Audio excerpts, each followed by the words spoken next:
जाजपुर गोष्ठी संघर्ष घटना रे 9 जन गिरफ होती पाणीकोइली थाना अधीन बिरुहा और शगड़ी ग्राम मध्य गोष्ठी संघर्ष घटना पुलिस 9 जन को गिरफ कर उत्तेजना को दृष्टि रखी उभय गाँव में पुलिस पक्षर फ्लाग मार्च सहित जाजपुर एसपी निर्देश में 6 प्लाटून पुलिस फोर्स मुतयन होती। सूचना अनुसार 2 दिन तले जड़े व्यक्ति मुह धोता समय मुह धुआ पानी अन्य जड़े व्यक्ति पड़ता केवल घटना यह था किंतु ए घटना अति उग्र रूप नहीं उभयंकर मध्य प्रथम जुक्तितर्क और पर हाथाहाथी होता तेज ए जड़े आहत होते परवर्ती समय ए घटना को केन्द्र कर बिरुहा और शगड़ी गाँव लोकों मध्य प्रबल गोष्ठी संघर्ष देखा देता।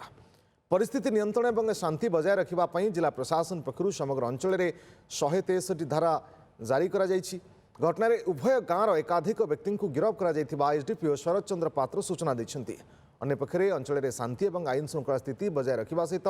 कौन व्यक्ति आईन को हाथ को न नेबापी पुलिस पक्षर उभय बिरुहा और शगड़ी गाँव में फ्लाग मार्च कर सचेतन कर किंतु दुई ग्राम जेहेतु पाखापाखि अच्छी दुई ग्रामर लोक ये मुहांमुही होते आ पुलिस पेट्रोलिंग रे थिले तुरंत पहुंची जाते तेणु जो विपद थिला किंबा कौन धनहानि घटी ना तो जनकर टी सामान्य आहत जन होते ये जगह उपर 144 इलाकार लगी जोटा 163 BNSS होती ये संक्रांत बर्तमान सुधा 3टी मामला रुजु होती 9 जन को गिरफ्त कर बर्तमान कोर्ट चालान कर शांति कमिटी उभय ग्रामवासी को आम नवेदन कर प्रशासन तरफ से आसे पानी पुलिस स्टेशन में बसी तार केमी समाधान है पुणी गाँव उभय गाँव मध्य शांति श्रृंखला फेरी आसो आम चेष्टा कर।